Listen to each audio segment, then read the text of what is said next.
Welcome once again to Rock and Roll Rabbit Hole. We are back for another episode. Season 2 is gaining momentum. It is gaining momentum. I'm Kevin Gibson. And I'm Butch Bays. And we are happy to be back. And we're going to talk some music and take a deep dive into a beloved song from the 80s. That's right. We're not going to take it. I don't know what we're not going to take, but we're not going to take it. That's part of the beauty of the song. We're going to talk about that. Isn't that? It really is the beauty. How's your week going?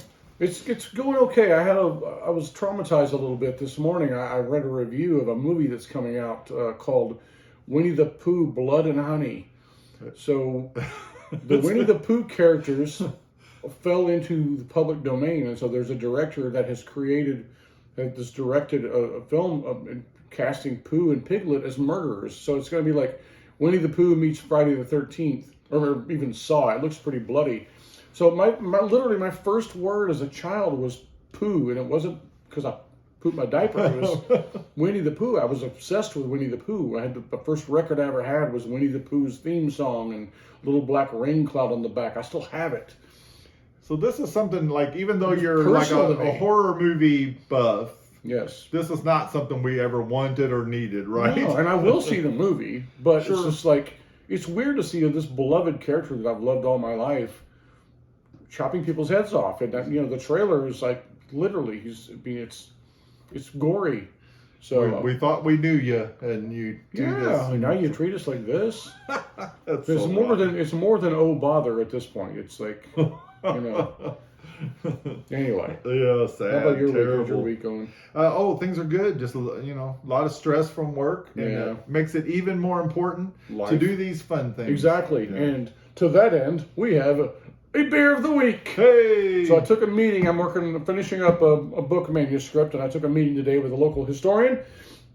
And I went to Noble Funk Brewing Company. They're in downtown Louisville, and what do they call Noble Funk? Sobro. That's a new one. South Broadway, yeah. Sobro. South Broadway. So it used to be a Kroger store. Now it's a big, beautiful brewery. So this is Mr. American IPA, 6.1% alcohol by volume. This is just bursting with Cascade hot flavor. Now the opening ceremony. Oh, baby.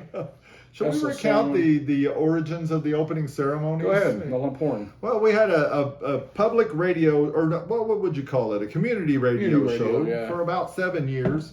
And one of our favorite moments on the show was the opening ceremonies, where we would pop a beer and sort of mock the Olympic theme. I believe we did from time to time. We did, And it was maybe seemed to be too, what would you say, like too... Well, the station director decided that alcohol references on the air were no longer allowed, because we changed FCC licenses, and she was like, we don't want to do that. We didn't want to influence the children in an improper way. Right. Stay in school. Cheers. Stay in school. Oh, nice. Yeah. Classic Cascade IPA. Very approachable, very astringent. Do you get the dryness of that? I do. I was not expecting very that. Very light on the malts. I mean, especially compared to look at the color. Yeah, it has a bit of a bite to it. It's amber, but it's like, I don't get a whole lot of sweetness in there. I get a little caramel on it, though. Oh, yeah, but it's really light. I mean, I don't know. It's if people who like Bell's Two Hearted would like it, but it's less malty than that. I find Bell's to be a really, really well balanced pale ale. So right. This one is a little more hop forward. Okay, get on with the tail of the tape. Let's do the tail of the tape. We're Not Gonna Take It is a song by the New York band Twisted Sister from their not their debut album, from their album Stay Hungry. It was first released as a single with the B-side You Can't Stop Rock and Roll in May of 1984, the year we graduated. The Stay Hungry album was released 2 weeks later, and the single reached number 21 in the United States on the Billboard Hot 100. I was a little surprised it was that low. I would have thought top 10. I would have thought top 10 all day, but it made it Twisted Sister's only top 40 single, interestingly. And in addition, it's been the band's highest selling single in the United States, having been certified gold in June 2009. It's quite a bit later. Took a while, selling over 500,000 units. The song was ranked number 21 on VH1's 100 Greatest One-Hit Wonders of the 80s, which I'm sure Dee Snider had probably had taken exception. Well, he takes exception to a lot of things. He So. does. He's exceptional in that way, He's isn't exceptional at taking exception. Yes, well done. It also received criticism when the Parents Music Resource Center included the song on its Filthy 15 list for alleged violent lyrical content. So we'll be delving into that. We'll talk about that at length because I got more things to say about that group. Right. As aforementioned, number 21 in the United States, Australia, and Canada took it all the way to number 6. New Zealand, the other white meat, number 2. And then Sweden, number 10, and UK, number 58. So they didn't like it very much at all. 21 in America. That's crazy. It's such an American anthem. It's just, I don't know. I gave a lot of thought to that. It's a very singable. We're going to go there now? Let's do it. Well, my thought about it being number 21 is that I think it was in a higher charting position on MTV, which may have been more important in 1984 than the radio chart positions. And I've got stuff about that in my notes. So let's get to that. Sure. Let's talk about the background of the album because everyone, considered them a brand new band. They were this band just came out of nowhere. Well, they'd already been together 10 years. They were in the trenches for 10 years. They had a big following in New York.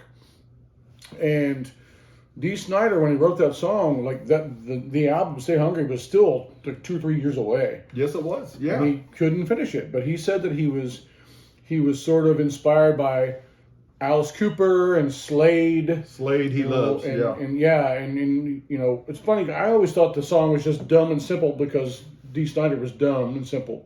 Right. But it was interesting to learn that he really dumbed it down to make it as accessible to any situation as possible. Yeah, I don't think he's a dummy at all. No, he's the opposite. He's kind of an evil genius in his own way. Yeah, I thought the use of "we" in the song instead of "I" really pulls that part of it together. I think that's the key. That's the key. I'm not going to take it. Doesn't play as well, right? Right. It could just be me and you being angry at Vegemite or something. Sure. You know what I mean? But yeah, it's a sort of like that. He always refers to a 3-word review. Did you hear that one? No, I don't think so. He always refers to a 3-word review, which is "what from whom" is the whole review of the song, and he kind of like says, "Well, I got the last laugh on that," but it's pretty interesting. Take what from whom is really the question. Like, I think they kept it so general that you can make it for your. Fit your cause. Purposeful. And that's what sort of makes it just dumb and brilliant at the same time, and I love that. Yeah.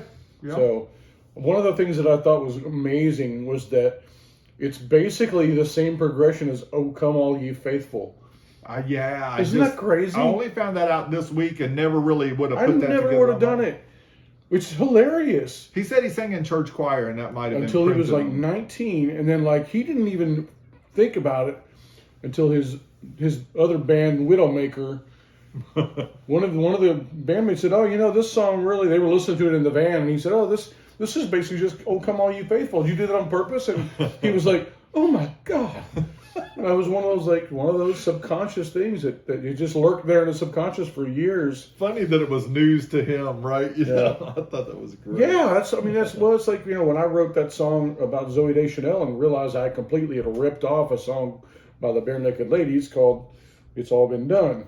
Right. I mean, it's that kind of irony that that a song like that would be put on the Filthy 15 was unconsciously based on a beloved Christian Christmas song hymn. Well, it was interesting that it was that way. I mean, like he just. I mean, like, I don't think he ever thought of it that way because it's just a nice little melody. Just feels like a good little melody. But it's pretty basic. But the lucky thing for him is it's public domain. Mm-hmm. Yeah, that would have been... that helped him a lot. By the way, the band in 2006 released a Christmas album, and they recorded a version of it with the lyrics from "Oh Come All You Faithful." So I will, in the show notes, I will post a link to that. I think we should do that. It's worth a watch.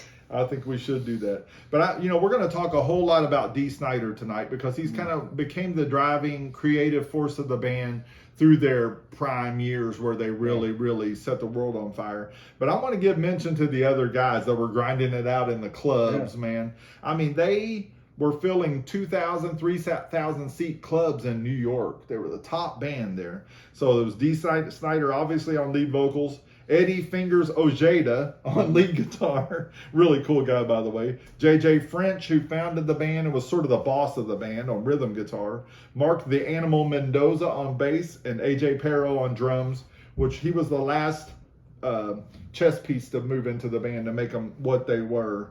But boy, they were a big deal, but nobody would sign them. Yeah. They were like a pariah with the record companies. Why do you think that was? Was it because they were post-glam, or, I mean, Post-glam. I think they said Kiss had taken off their makeup by this time.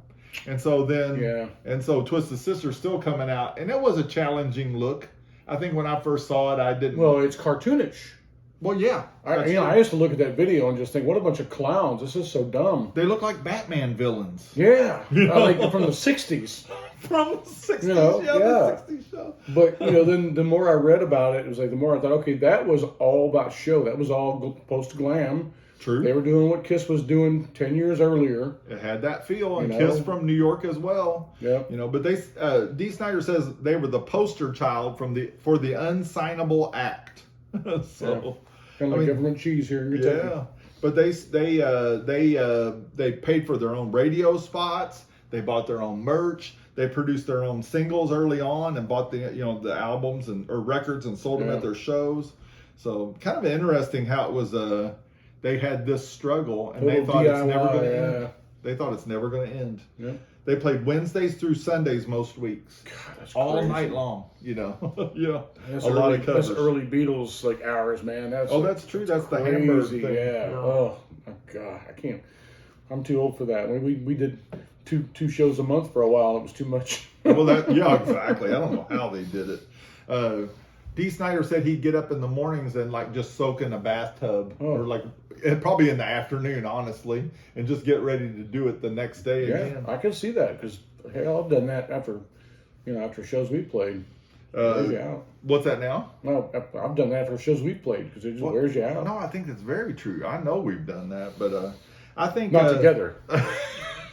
We had separate bathtubs. Generally not together. We held hands though. Like a Cialis commercial. Like in the commercial, yeah. But anyway, I thought this would be very interesting to you. Randy Jackson, not the guy from American Idol, the lead singer from Zebra, plays a part in this story. Wow, I didn't know that. My buddy. Yeah. Randy tried to sell me Amway. Oh, God. If that tells you anything about the parting of the trajectories of these bands, I guess. But anyway, Zebra was a signed band. They had a record deal, but they were sharing these club gigs a lot of times with Twisted Sister. And Twisted Sister would blow them away every night. And so Randy Jackson must be a good guy, by the way, because he told Atlantic Records, "You've got to see Twisted Sister." He goes, I know we're signed, but he goes, this band just, he goes, people can't get enough of them and they blow us away. Zebra was a whole different animal. Hey, pun. Nice. But I'm going to post a Zebra video link in the show notes, just because most people have never heard of Zebra. I love Zebra.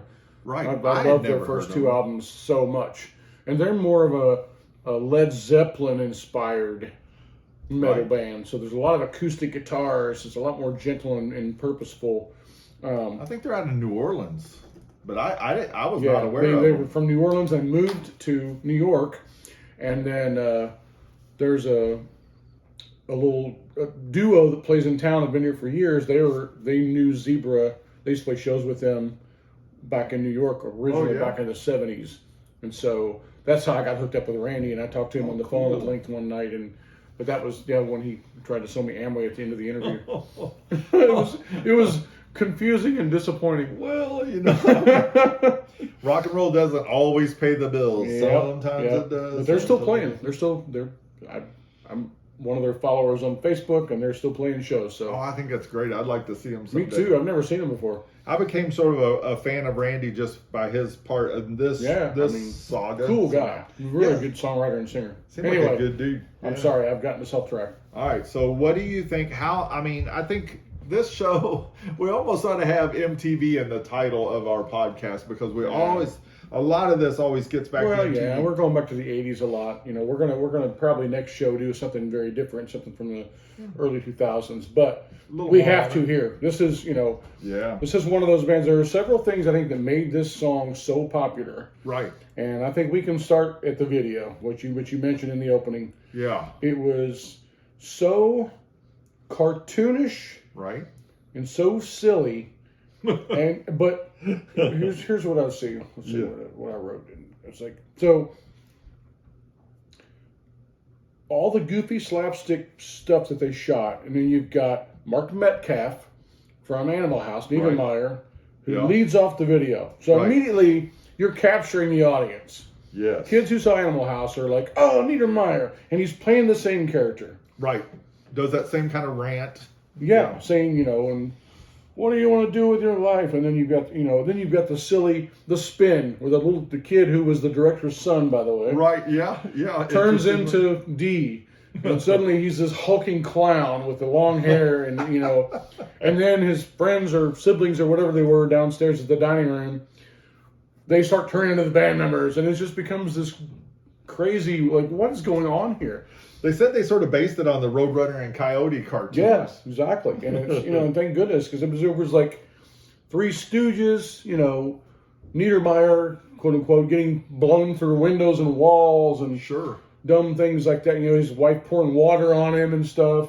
But they were channeling the Schools Out, Alice Cooper type of feel, like youth rebellion, which is kind of really where rock and roll fits best, in that sort of young rebellious kind of feel. So, exactly. But it was directed by Marty Callner, which I think he should get a mention. He worked for HBO and some of the things like that. But I feel like he did a fantastic job. He was doing documentaries and stuff, wasn't he? He was before that, and that was his first video. He went on to do the White Snake videos, like all the Tawny Katane things. Yeah. But anyway, it was kind of based on the relationship with Dee Snider and his father, and then also the Coyote and Roadrunner. But boy, I can't ever remember turning on MTV and not seeing it. Right. And even at the time, I thought, this is so dumb, but yet it was also irresistible. Yeah. I always enjoyed when he came on. Our buddy Harold and I would watch, we'd see it together. Yeah. And we would never change the channel. We would always say, okay, this is on now. You couldn't ignore it, whether you made fun of it or enjoyed it or whatever. You had to enjoy it on some level. Yeah. That drum beat's infectious. Well, exactly. And that was part of the magic of it, is that he said he had this idea of this cadence, and then he told AJ, we need something, and AJ came up with the drum beat. Right. And he was like, and Snider was so excited when he came up with that. Yeah. He was like, that's because now, literally, if you hear that drum beat now, you know what song it is. Yes. You know exactly what you're about to get, and it makes you excited. Yeah, it does. It's like, great here we go. Yeah. And another thing that I really liked about the recording was that when Ojeda or Ojeda, I'm guessing it's Ojeda. Yeah, I think they call him Ojeda, but whatever. Yeah. With my Spanish background, with my Spanish language background. But the guitar solo could have been some lengthy, intricate, and it just doubles down on the vocal melody. It just re-emphasizes the hook.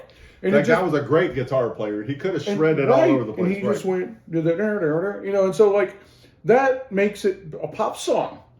And it almost becomes hypnotic because you keep getting hit with that melody. With that same melody over and over and over, yeah. And then you start thinking about, oh, come all ye faithful, you don't know why.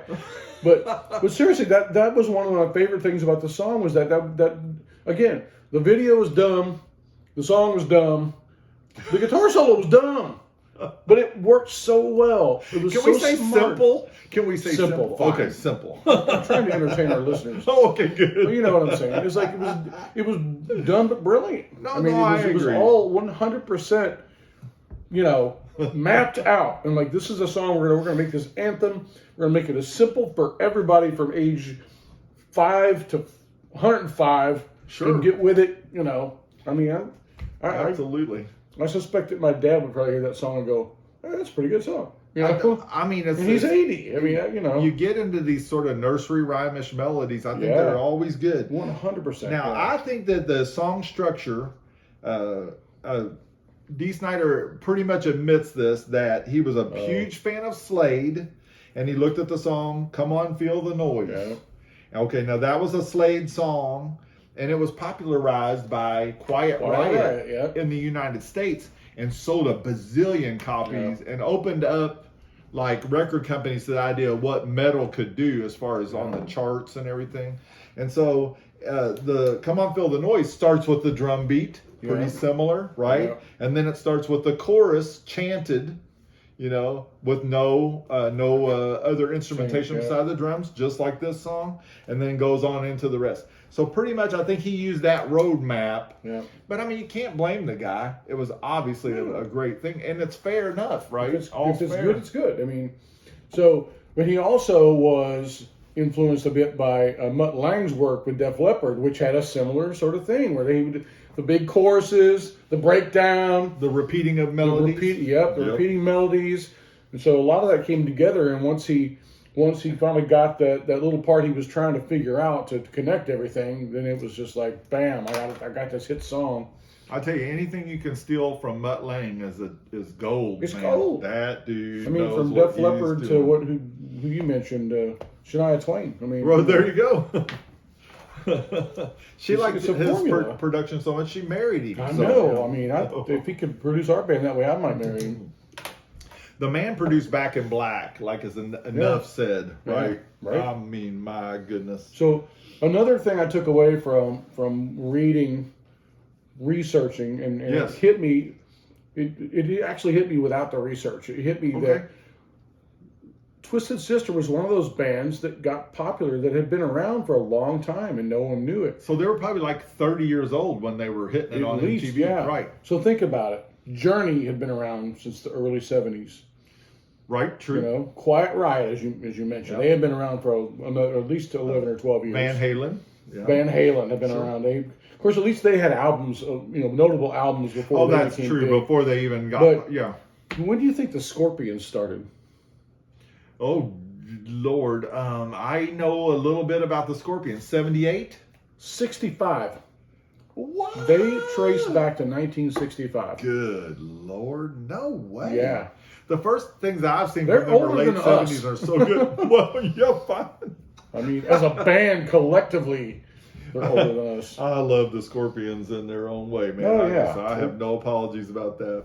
Speaking of dumb fun. Yeah. You know. True. Yeah. I first heard the Scorpions in a skating rink in No One Like Houston, You? in Houston, Texas. No One Like You came out, and I What a thought great that's the song. best thing I've ever heard. What a great song. Found out they're called the Scorpions, and I thought Texas has great bands, right? You know, this is the second podcast in a row we mentioned Scorpion, by the way. So Yeah, I like it. if we're keeping score on that. Keeping Scorpions. Scorpion. Sorry. Oh, no. Yeah, it's always pretty terrible. All But right, I what like else it. you got, man? Let's. Well, now this all came down with a showdown with Congress. I think we got to talk about the showdown. I want to end with this because I got stuff to say about this. Okay, well, what do you got in between? I'm ready. I'm done with that I point. think I that's want to where make we sure are. I don't step on you. No, I think that's where we are. So Tipper Gore and her parents' music resource center, Right. like you said, included on the 50-15, Right. the top 15 offenders in rock and roll. Now, I got a feeling we're going to somewhat clash on our opinions on Okay. this, believe it or not, as much as I love rock and roll. Go ahead. Okay. No, they said that it promotes violence, and Dee Snider testified in front of Congress and told them every reason that they were wrong. Said He was awesome. Yeah. Right, and he shut him down. But he said you probably mistook the lyrics to the song for the video that had cartoon violence on purpose. Right. The song does not. No.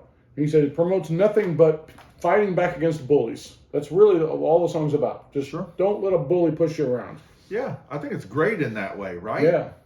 But it was lumped in with songs with sexual innuendo and which there was plenty of at that time. To Sure. be honest, yeah, absolutely. Sure. You know, but they to lump Twisted Sister in there, Snyder was like, it's because of how we look, it's because we're loud, Yes. it's because of the video with the slapstick, you know, Yeah, violence. I don't think that was fair at all to put them Not in at that all. pot, right? But I there was- love that he stood up there and said, basically, F you.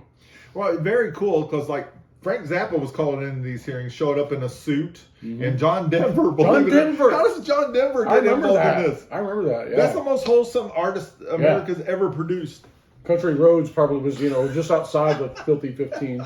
maybe it was in the filthy 20 probably. You know. But anyway, Filthy 40 at least. It was the filthy 40 is much better. I wish I was quick enough to make it, you know, alliteration like that. I'm a writer, man. Yeah, well, damn it. But anyway, I'm gonna have to bleep something now, darn it. But anyway, I said F. to me, Oh, you I said don't that. feel. Yeah, I Go don't ahead, feel sorry. like that the Twisted Sister should have been in that. But I thought it was interesting that Frank Zappa and John Denver came in suits and ties, which showed respect to Congress. Absolutely, yeah. But in the ultimate stunt of all time, Dee Snider shows up in a cut-off jean jacket and a Twisted Sister shirt of all t-shirts and a tight Twisted jeans. Sister pin on his uniform. Yeah, well, there you go. But anyway, I thought it really felt good to the youths of America to see like a representative of us fighting back against he was the not powers going to that take be. it. I mean, he showed it with that getup. I remember seeing the footage of that. You know, I think that moment will kind of live it forever. was meaningful. It was big. Yeah, That's the kind of thing they make movies about, Uh-huh. right? Walking in like that. But where I differ a little bit as far as just rah about Dee Snider and you know fighting the power, whatever, is that I feel like it was no more than maybe trying to give parents a little signal like an R-rated movie would be, or a NC-17 these days, or PG. I don't think that's like the most horrible thing to do to somebody, and it ended up selling more records when you got that on your parental well, and advisory that was they actually didn't win that case. The Parents Music Resource Center. Oh, they didn't. Oh, okay. They didn't win that case. The record companies realized if we put these stickers on there, it's going to sell double. And it was right. It's true. It was 100% a marketing ploy. It became that, didn't it? Yep. It was like, oh, this is a bad boy record or a bad If girl you say record. the word poop in a song, you got the sticker. That was it. Yeah. And so to me, that's how it backfired on the you know, the politicians. Who saw that coming, right? You know, like. Well, that but was strange. it's the ultimate revenge of True. these. I'm going to avoid using bad words. Okay. Of nice. these, you know, these tight ninnies. butted, you know, uptight Yeah. political people who are just on some sort of freaking crusade. Probably trying to score points with, And you know, with the parents. the and, right, yeah, the sure. Christian right. Oh, well, there. And, Yeah. you know, yeah. I'm sorry, but that's yeah. But and they just got it thrown in their face. It makes me so happy that happened that it happened that way. You know, Because but Snyder pointed out they licensed for free the song to the United Way to promote a video about teenagers changing relationships with their parents and to and to understand it better. Pretty and awesome. then he did a solo acoustic version of it, a very soft take I didn't on watch that. I should have, or listened. it. And he licensed it to a cancer charity for free. Good. You know, and so it's like this, you know, he was trying to do good with it, and it just the fact that they attacked him and completely got rebuffed to me is just completely tantamount to what the song is. It's perfect. It's the perfect irony. It is. You don't perfect. get irony this great in life that often. We're gonna start working on the movie script. What do you think? I think we propose should. it? I've got a lot of writing to do, but I can. So anyway, It's the Norma Ray of rock and roll, right? You know, Well, around this time, the Ramones. Oh. You're gonna have to put a bleep in. Oh. But the Ramones had a song called Censorship. Oh. Okay. And not censorship, but imagine what the other word Yeah. if you're Yeah. listening Kind of at like home. back to the poo conversation. Yeah. Sure. Yeah. And so one of the lyrics was, "Oh, Tipper, come on, ain't you been getting it on? Oh, wow. Ask Ozzy, Zappa, or me. We'll show you what it's like to be free." Wow. So they accused her of not getting enough Action. marital interplay. Let's say action. Action. Okay. And so I was, that's what really brought my attention to what was going on. Oh, okay, yeah. And I was like, so I looked into it. I was like, oh, this is great.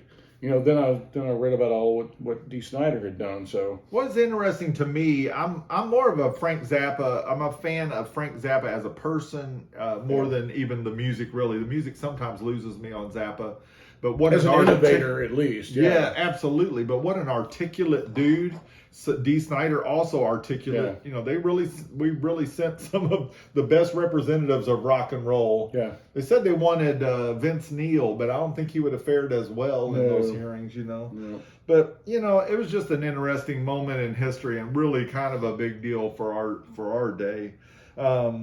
So what's your opinion on Dee Snider, like his personality? Like I got like kind of my fill of Dee planning for this. Yeah, I don't know. I think because he's a guy that, as we mentioned earlier, he's a guy that tends to rail against a lot of things, and he almost lives out that song in a cartoonish way from what I've read. It seems that way. Like he's a very, very confident fella. Yeah. And I wouldn't. I don't know to say he's egotistical, but he feels that way. He would probably be difficult to be in a room with for more than an hour or two, I would think.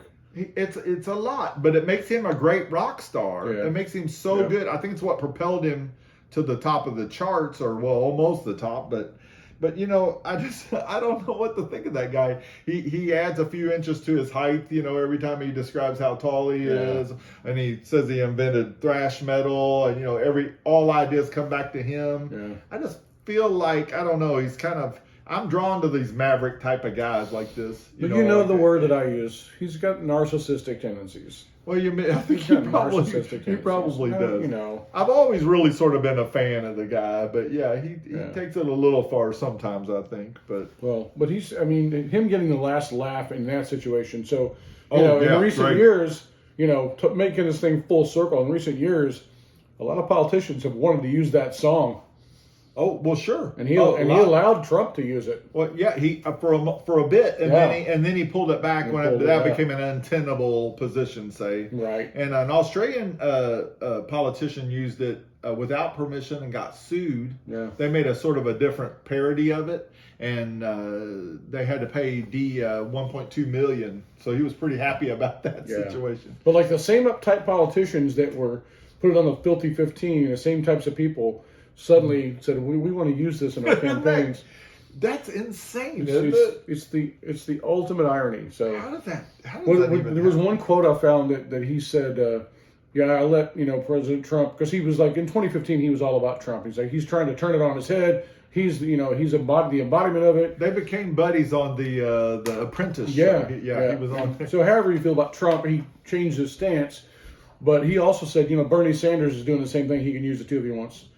So he wasn't being political at all. He was just saying, I will entrust it to people who are trying to change the status quo, which I thought was really interesting. It's like you don't have to take a side. You can just root for somebody who's trying to make things different and better. I think that's fair enough. Fair enough. And to Trump's credit, whatever you think of Trump, when he asked Trump to stop using it, he goes, okay.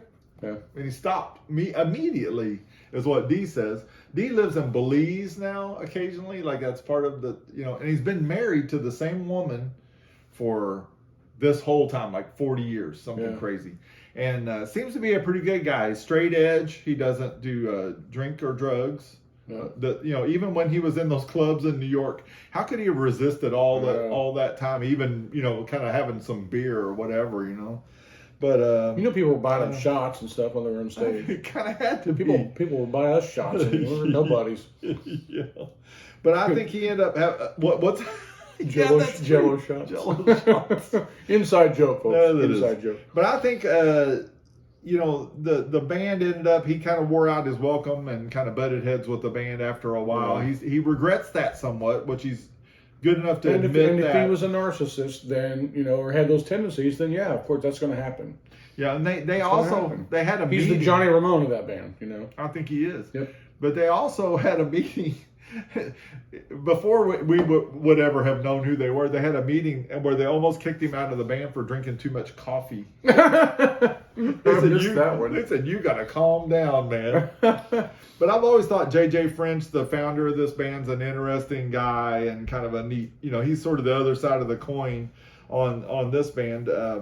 But sort of in closing here, I wanted to say that I never knew what kind of a band I thought Twisted Sister was. I always thought they were sort of in that novelty act kind of world. Yeah. But definitely, 1 foot, firmly in the metal world, which I always kind of enjoyed at that time and still do. But I always thought Dee's voice was kind of amazing. He can still do that, by the way, which is crazy. But when they were first, making their rounds, they got a big gig at the Reading Festival in Europe, in the United Kingdom, I guess it is. But they're famous for throwing things at bands, and like throwing like bottles of pee and stuff, just whatever they can. Sounds lovely. Chuck and vegetables, stuff like that. So I watched their appearance at Reading back in, I think it was 82 or 83, just to see how much stuff was coming at them, because it's kind of been a thing. Dee called out the crowd and challenged them to a fight, whatever, which seemed very much in his character. But they were so good. Really? Well, they had all those years, just like the Beatles in Hamburg. Yeah. They punched, they fought it out in the clubs, and they were a great band. They sounded really, really good. So this wasn't like a band that made it off of just some gimmick. One song, or one song. Yeah. I Want to Rock, another good song. I'm surprised it wasn't considered, where they had a couple hits at least, Yeah. So what's your final opinions on Twisted Sister they've cemented themselves in the fabric of American rock for sure. Well, they've given us a song that's never going to go away. Never. You can use it at sports events. You can use it for any sort of rally. You can use it for any sort of campaign. Yeah, choose your cause. Anti-cancer. Plug it in. Pro-politician, for better or worse. Yeah. But it really, the song did exactly what the song says it's going to do. Not, it's persevered. It has. Even with people trying to take it down. So I'm really glad it exists. We're considering covering it in our band. Yeah. Adding it to the old set list, which will be, I think, a lot of fun. We've already have a reference to it in one of our songs, so we might as well, As long as we're doing I Was Made for Loving You by Kiss, why not? No, I think that's probably true. Take the next step. Well, we want to thank Noble Funk that they didn't pay us to drink their beer. I actually paid them to bring it home. Yeah, Kevin had to pay his own American cash money to do this, and we're hoping to maybe get a little sponsorship going. But we appreciate your time to check out the Rock and Roll Rabbit Hole. And, please subscribe to our podcast. Check us out on YouTube. We're going to start posting stuff on YouTube as well. Yeah, we've got 3 up already, and hoping to go with more. We've got a lot in the can that are ready to be put up. So, all right. Rock and roll. Yeah, to Rock and Roll and to Dee Snider and the boys. See you next time.